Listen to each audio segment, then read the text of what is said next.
নমস্কার বন্ধুরা, কুকুজ শিখার রান্নাঘরে সকলকে স্বাগত জানাই। আজ বাঁধাকপি ও বেসন দিয়ে দারুণ টেস্টি একটা রেসিপি শেয়ার করব। বাঁধাকপির একঘেয়ে রান্না খেতে খেতে বোর হয়ে গেলে এই রেসিপিটা অবশ্যই একবার ট্রাই করে দেখতে পারেন। গরম গরম ভাত দিয়ে তো খেতে ভালো লাগেই, তাছাড়া কিন্তু রুটির সাথে দারুণ খেতে লাগে। আশা করছি রেসিপিটি আপনাদের কাছে ভালো লাগবে। যদি ভালো লাগে অবশ্যই একটা লাইক করবেন, শেয়ার করুন, রেসিপিটি আপনার বন্ধু বান্ধবের সাথে।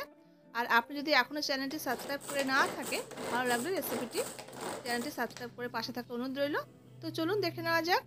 তো আমি এখানে একটা বাঁধাকপির হাফটাকে কেটে নিয়েছিলাম, কুচিয়ে নিয়ে আপনারা দেখেছেন। সেটাকে আমি এবার চপারের মধ্যে দিয়ে ফাইনভাবে দেখুন চপ করে নিয়েছি। এইভাবে একদম ফাইন চপ করে নিলে কিন্তু রেসিপিটা খুব ভালো হবে। তবে আপনাদের যদি চপার না থাকে সেক্ষেত্রে বটি দিয়ে একদম সরু সরু করে যতটা সম্ভব আপনারা কুচিয়ে নেবেন।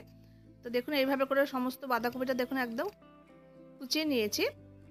আর এর সাথে আমি এখানে 1 কাপ মতো বেসন নিয়ে নিলাম। এবার রান্নাতে চলে যাব। তো এবার গ্যাসের উপর একটা কড়াইতে সামান্য একটু সরষের তেল দিয়ে তেলটা গরম করে নিয়েছি।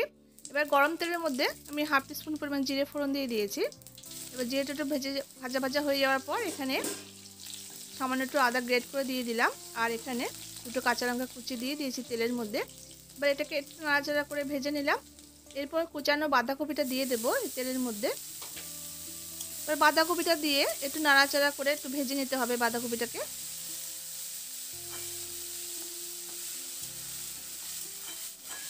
বাঁধাকপিটা দিয়ে মিনিট 2-3 মতো একটু ভেজে নিয়েছি। এরপর আমি এখানে টেস্ট হিসাবে লবণটা দিয়ে দিলাম। হাফ টিস্পুন এখানে হলুদের গুঁড়ো দিয়ে দিয়েছি। হাফ টিস্পুন জিরে গুঁড়ো দিলাম। হাফ টিস্পুন এখানে ধনে গুঁড়ো দিয়ে দিয়েছি। আর এখানে হাফ টিস্পুন গরম মশলা গুঁড়ো দিয়েছি। এবার এই মশলাগুলো দিয়ে আবার বাঁধাকপির সঙ্গে নাড়াচাড়া করে খুব ভালো করে এটাকে ভেজে নেব। এবার ভাজতে ভাজতে আমি এতে হাফ টিস্পুন মতো একটু লঙ্কার গুঁড়ো দিয়েছি। অবশ্যই আপনাদের টেস্ট হিসাবে লঙ্কার পরিমাণটা দেবেন, লঙ্কার গুঁড়ির পরিমাণটা। আর যেহেতু কাঁচা লঙ্কা দিয়েছি সেই জন্য লঙ্কার গুঁড়ির পরিমাণটা একটু কম করে দিতে হবে।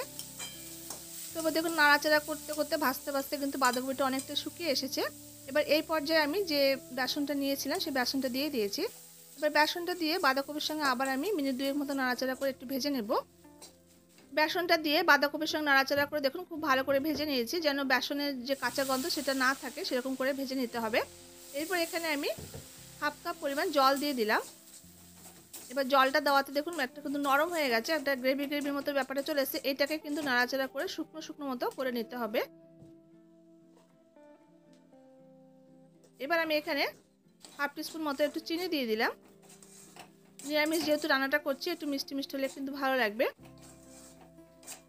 তো দেখুন এটাকে নাড়াচাড়া করতে করতে দেখুন অনেকটা শুকিয়ে গেছে, একদম কড়াই থেকে দেখুন উঠে উঠে আসছে এরকম পর্যায়ে। এবার এটাকে নামিয়ে নিতে হবে। তো এবার আমি একটা আগে থেকে থালাতে একটু সামান্য সরষের তেল দিয়ে থালাটাতে খুব ভালো করে মাখিয়ে নিয়েছিলাম। এবার এই মিশ্রণটা আমি থালার মধ্যে ঢেলে দিয়ে হাতা দিয়ে এইভাবে করে একটু চৌকো করে শেপ দিয়ে আমি এটাকে জমতে রেখে দেবো। তো খুন্তি দিয়ে ভালো হচ্ছে না, তো আমি হাতটাকে একটু ধুয়ে নিয়ে এসেছি। এবার হাত দিয়ে এইভাবে একটু চেপে চেপে দিলে কিন্তু শেপটা ভালো আসবে। তো এই সময় কিন্তু গরম থাকে, তো সাবধানে করতে হবে। এবার আমি ঠান্ডা হতে এটাকে রেখে দিলাম। এই সময় আমি মশলা তৈরি করে নেব। তো আমি এখানে একটা টমেটো নিয়ে নিয়েছি, 1 ইঞ্চি আদা টুকরো করে দিয়ে দিয়েছি, আর 3টে কাঁচা লঙ্কাকে একসঙ্গে দেখুন পেস্ট বানিয়ে নিয়ে নিলাম। এরপর ঠান্ডা হয়ে গেছে। এবার আমি একটা ছুরি দিয়ে চৌকো চৌকো শেপ করে কেটে নেব। তবে আপনাদের ইচ্ছা মতো শেপ করে আপনারা কেটে নেবেন। তো এইভাবে বন্ধুরা বাঁধাকপি দিয়ে বেসনের এই রান্নাটা একবার করে খেয়ে দেখবেন, দারুণ কিন্তু খেতে লাগে।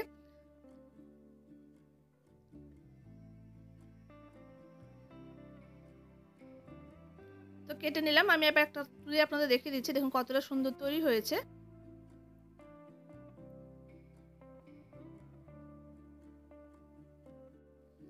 দেখুন বাঁধাকপি আর বেসনের ধোকাগুলো কতটা সুন্দর তৈরি হয়েছে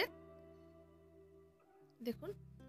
এরপর আমি রান্নাতে চলে যাব। তো গ্যাসের উপরে আবার আমি একটা কড়াই বসিয়ে দিয়েছি, তাতে 1 টেবিলস্পুন পরিমাণ সরষের তেল দিয়ে তেলটাকে গরম করে নিয়েছি। এবার এই ধোকাগুলোকে ছেড়ে দিয়ে একটু ভেজে নিতে হবে, না হলে কিন্তু একটু ভেজে না নিলে কিন্তু রান্না করার সময় কিন্তু এটা ধোকাগুলো ভেঙে যেতে পারে। তো একটু ভেজে নিলে কিন্তু ভালো হবে।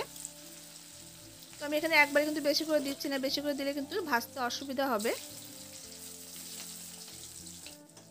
দেখুন ধোকাগুলোকে কিন্তু খুব সুন্দর করে এরকম লালচে রং ধরে পর্যন্ত ভেজে নিতে হবে। তো ধোকাগুলো ভাজা হয়ে গেছে, এবার আমি এটাকে নামিয়ে রাখছি। তো এইভাবে বাকি যে ধোকাগুলো সেগুলো কিন্তু একইভাবে ভেজে নেব। এরকম লালচে রং ধরা পর্যন্ত এটাকে ভেজে নিতে হবে। তো দেখুন সমস্ত ধোকাগুলো আমি ভেজে নিয়ে নিলাম। এরপর রান্নাতে চলে যাব। তো এখানে যা তেল আছে তাতে আমি 2টো এলাচ দিয়ে দিলাম, আর 1 টুকরো দারুচিনি দিয়ে দিয়েছি তেলের মধ্যে, আর একটা শুকনো লঙ্কা দিয়ে দিলাম, আর এখানে হাফ টিস্পুন মতো একটু জিরে দিয়ে দিয়েছি। এবার এই মশলাটাকে একটু নাড়াচাড়া করে ভেজে নেব, যতক্ষণ না পর্যন্ত মশলা থেকে যে সুন্দর একটা গন্ধ ছাড়ে ততক্ষণ পর্যন্ত ভেজে নেব।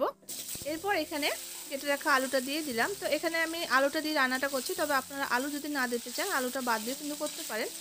তো আমি এখানে 2টো মাঝারি সাইজে আলুকে এভাবে ডুমো ডুমো করে কেটে নিয়েছি। তো আলুটা দিয়ে মিনিট 2-3 মতো নাড়াচাড়া করে একটু ভেজে নেওয়ার পর আমি যে মশলা তৈরি করে রেখেছিলাম সেই মশলাটা দিয়ে দিয়েছি, আর বাটি দেওয়ার সামান্য একটু জল এখানে অ্যাড করে দিলাম। এবার মশলার সঙ্গে আলুটা নাড়াচাড়া করে খুব ভালো করে এটাকে কষিয়ে নিতে হবে। এরপর আমি এখানে হাফ টিস্পুন হলুদের গুঁড়ো দিয়ে দিয়েছি, 1 টিস্পুন এখানে জিরের গুঁড়ো, রুটিন যা মশলা সেগুলো আমি অ্যাড করব, 1 টিস্পুন এখানে ধনে গুঁড়ো দিয়ে দিয়েছি, আর 1 টিস্পুন লাল লঙ্কা গুঁড়ো দিয়েছি, আর সামান্য একটু কালারের জন্য এখানে হাফ টিস্পুন মতো কাশ্মীরি লঙ্কা গুঁড়ো দিয়েছি, তাহলে সুন্দর একটা রিচ কালার আসবে তরকারিতে। আর এখানে টেস্ট হিসাবে লবণটা দিয়ে দিয়েছি, আর টেস্টটা ব্যালেন্স করার জন্য আমি সামান্য একটু চিনি দিয়েছি। আর নিরামিষ তরকারিতে একটু চিনি দিতেই কিন্তু হয়, তাহলে কিন্তু ভালো লাগে খেতে। এরপর মশলার সঙ্গে আলুটাকে বেশ কিছুটা সময়ের জন্য খুব ভালো করে দেখুন নাড়াচাড়া করে কষিয়ে নিয়েছি। একদম দেখুন মশলা থেকে তেল ছাড়া ছাড়া মতো হয়ে গেছে, এরকম করে কিন্তু কষিয়ে নিতে হবে।